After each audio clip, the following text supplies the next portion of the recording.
গোপালপুর নামের একটা ছোট গ্রাম ছিল। গ্রামটি ছিল নদী এবং পাহাড় দিয়ে ঘেরা। গ্রামের লোকেরা সবাই খুব সুখে বসবাস করত, কিন্তু তাদের মনে খুব ভয় ছিল। গ্রামের পাশে ছিল একটি গভীর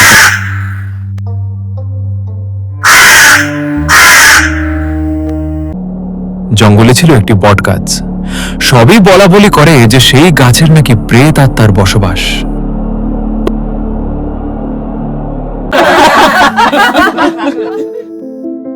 গ্রামের মেয়ে ছিল মিনা। সে এবং তার দুই বন্ধু বাড়ির ভেতরে বসে ওই বটগাছটাকে নিয়ে আলোচনা করছিল।